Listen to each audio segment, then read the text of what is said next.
Morning, folks. Welcome back to the channel. We are in the lodge here at the home farm here in central Kentucky this morning, and we are finally getting some rain. Good Lord blessed us with some rain. Everything for the last month, it seems, has went around us. And last night, 2, 3 in the morning, we started getting some good rain, and that has trickled into this morning, just a little drizzle. So we will take it, not much, probably 3/10. This time of the year, guys, or any time of the year, I try to, if you follow the channel, I try to make things that are real timely or in the minute, if you will, right? Something that you guys can follow along with.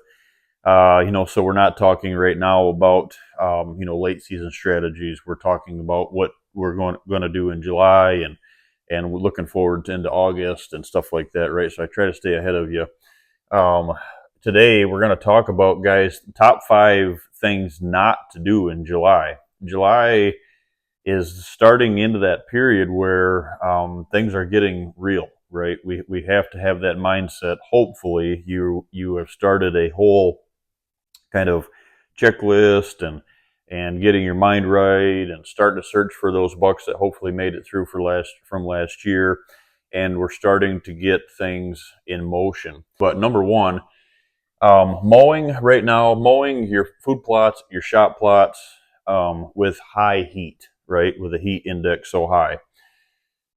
The drought tied to that. A lot of folks around the country are dealing with the drought, or it seems like it's one way or the other, right? It's one extreme or the other. There's a lot of places in Iowa, Illinois that are, corn was planted late, stuff like that, because they're getting so much water.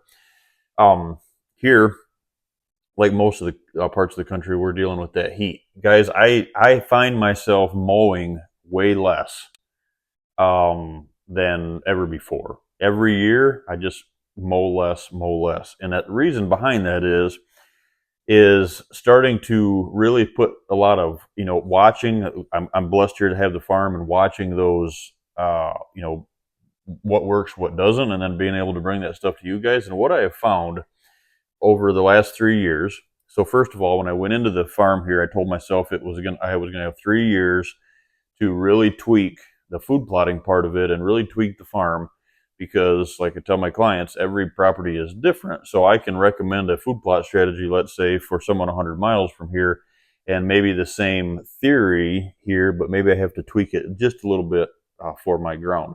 So that 3-year test is coming to an end here it is the year 3. This is the 3rd year going in. So starting to put that concrete evidence and concrete plan, I guess you could say, into motion for the rest of the life of the farm. And we're always learning, we're always adding, tweaking stuff, right? But mowing is one of those. Mowing the food plots, guys.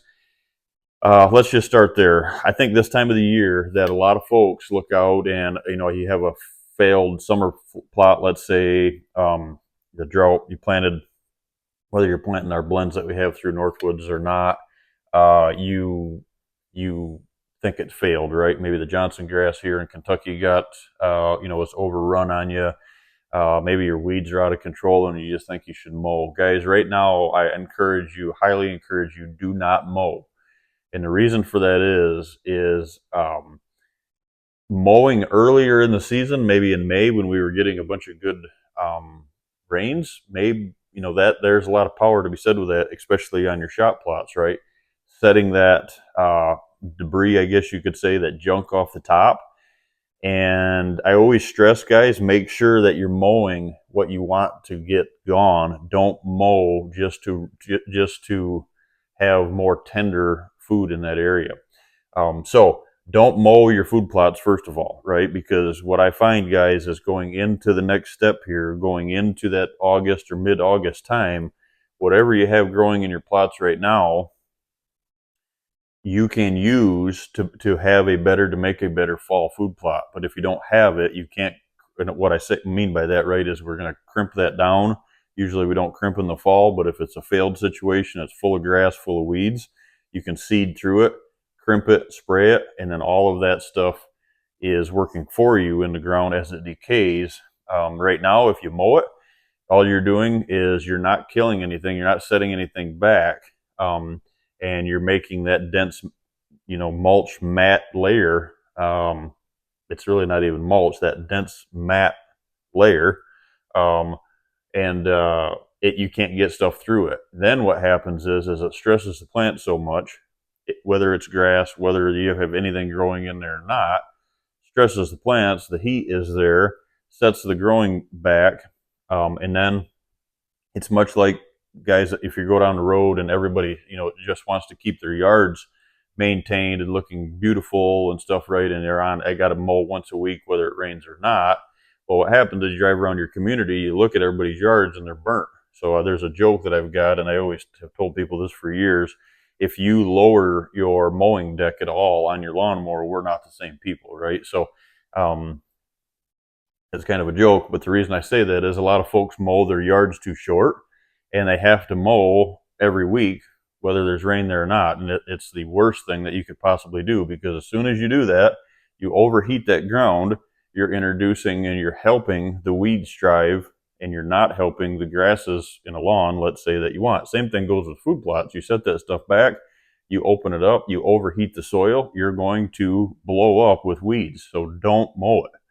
Number two, don't plant too early. So when I say don't plant too early, I'm talking about fall food plots. I've already seen guys in Michigan that are putting fall food plots in, and it's way, way, way too early, guys. And the one of the reasons for that is it's just a growing, maturity, or daily maturity rate, I guess you could say, right, for the plant itself.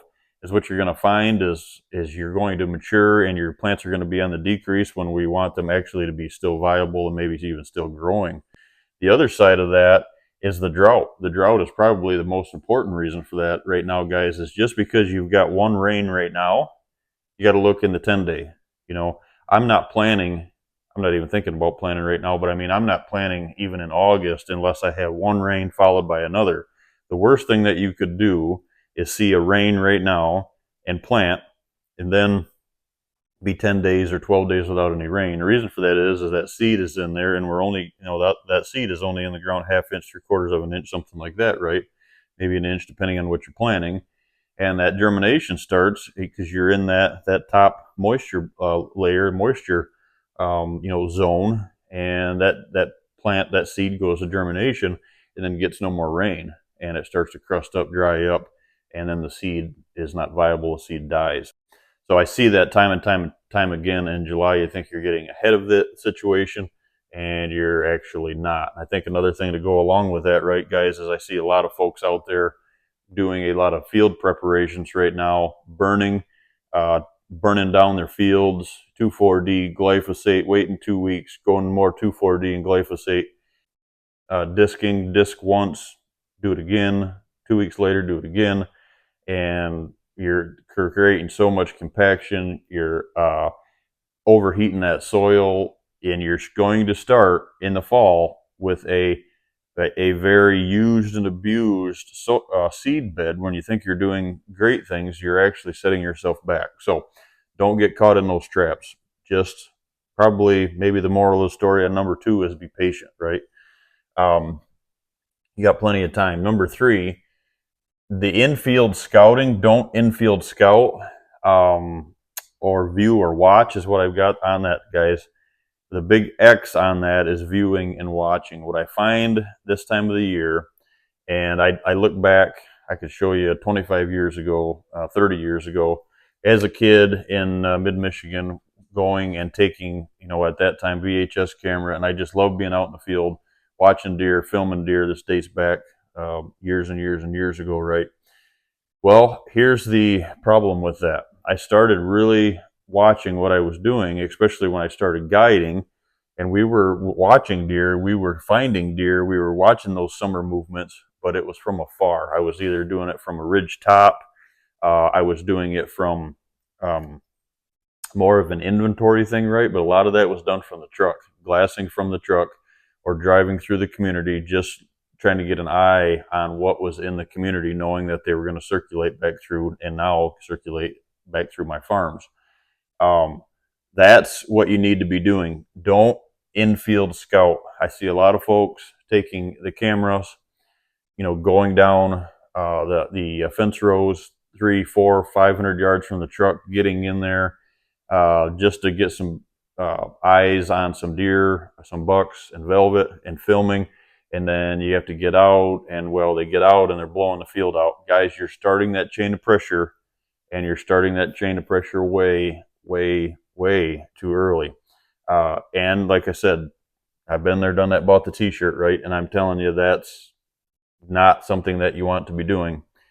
On that topic, another thing that I see folks doing right now this time of the year, and this has been one of my pet peeves for years, is folks want to take a target to one of their tree stands, set it up at their tree stand, and start shooting. You guys, you're in the field, you're in that hunting mode, you're in there launching arrows. Yes, it's summer. I get it, right? But you can do that in the yard. You can do that from a raised, elevated porch. Don't do that from the tree stands. I see guys doing that all the way up until like Labor Day, and that's just not something that I recommend doing at all. Start thinking about what steps you're making right now. Are you pressuring? Is it a smart decision? And I think what you'll find, guys, is you start doing those invasive moves a lot less, right? The older you get, the lot less you start doing those invasive moves. Number 4, don't fill your feeders until your chore list is complete. In a state, not all of you watching this can do this, but in a state that you can feed, Kentucky's one of them. I'm still using the real wood feeders and our log trough feeders, and we can't start feeding here until August 1st, which on one hand kind of stinks because I wish we could do a feeding program, kind of a health standard through that, but they don't really need it in the summer, guys. It's very expensive. You're maybe introducing a lot of mold when you can't keep that pelleted feed dry, stuff like that, right? So the reason that I don't fill that stuff in until my chore list is complete is I don't want to invite all of those deer that are now frequenting the farm. Quite a few deer last night out in the fields. I can see a couple of the plots here from the house across the road.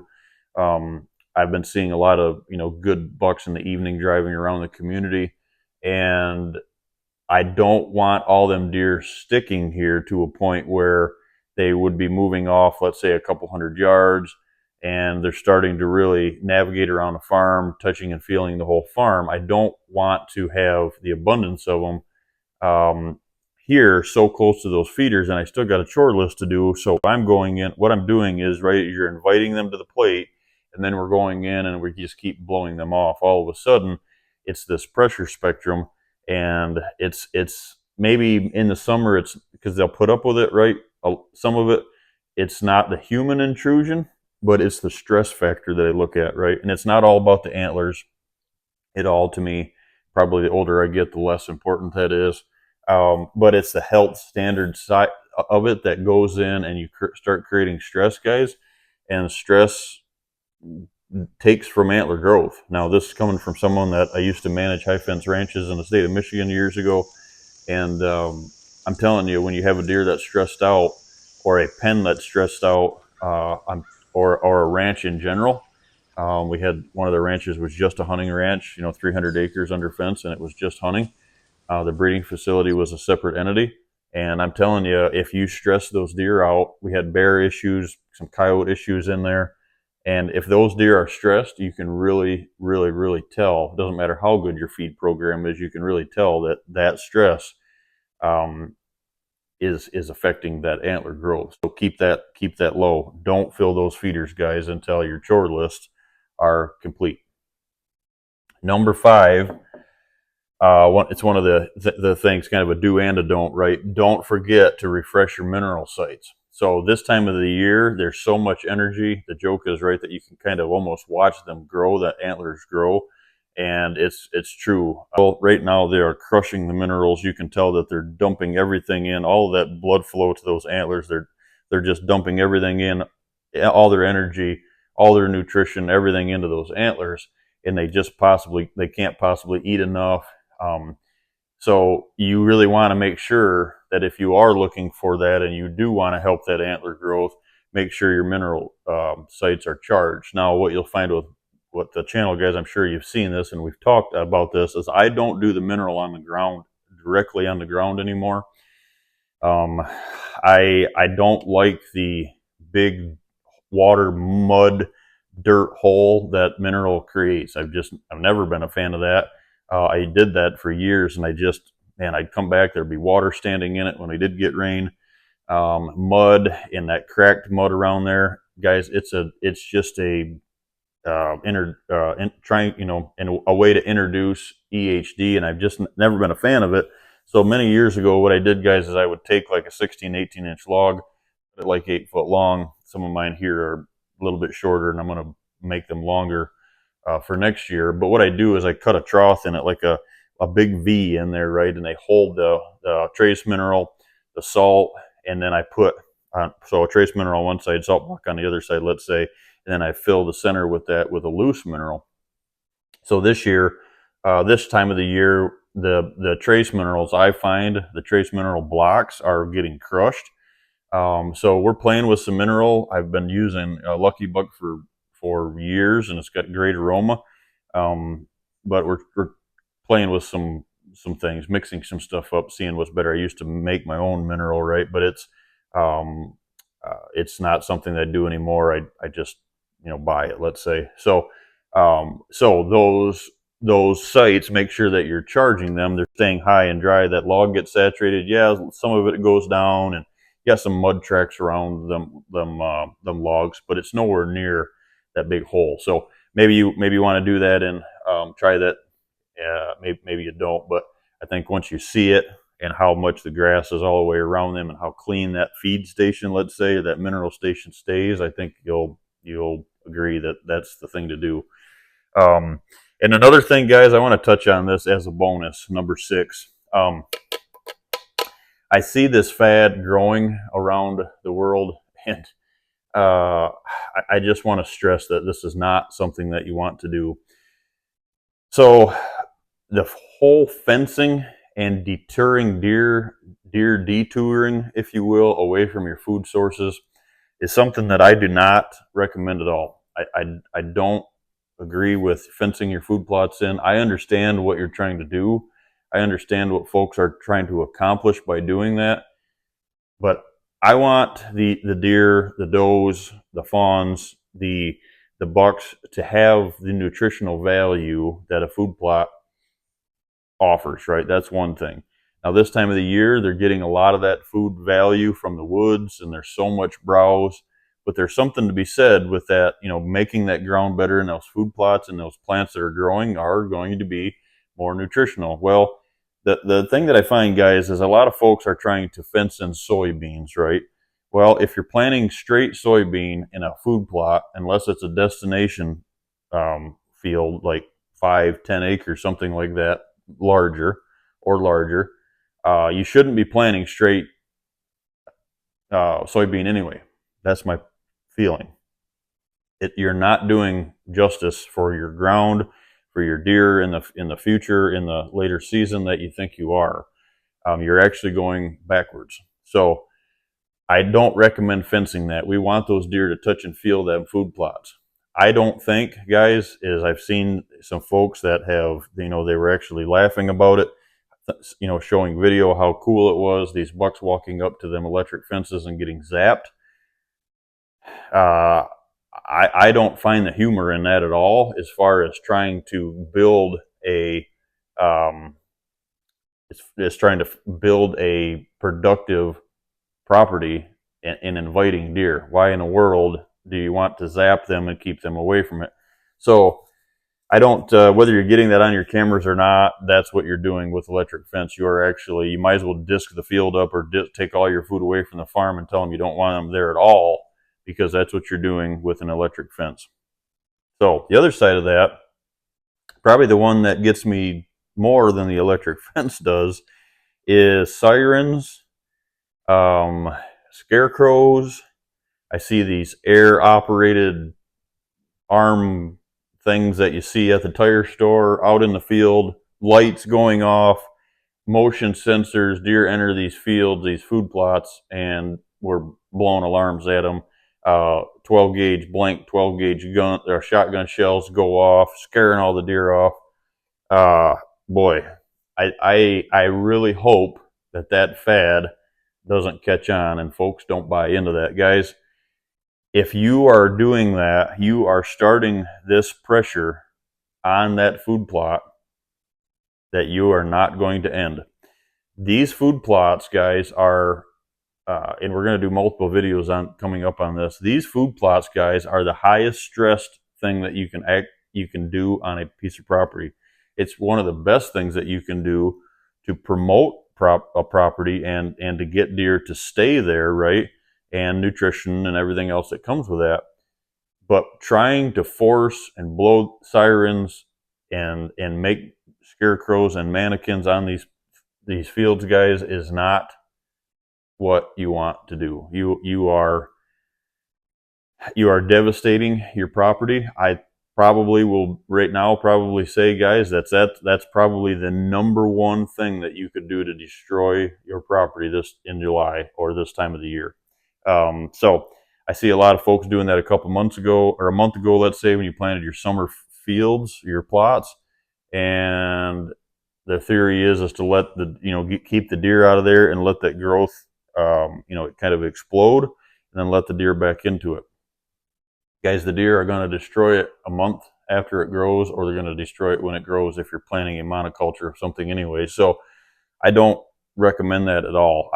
Like I said, I really hope that's a fad that doesn't catch on. I think a lot of folks out there see that as a red flag, let's say.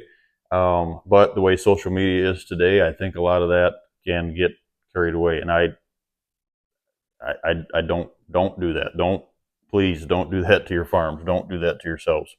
So that's a list, guys, of 5 or 6 don't do's this time of the year. Do not do in July.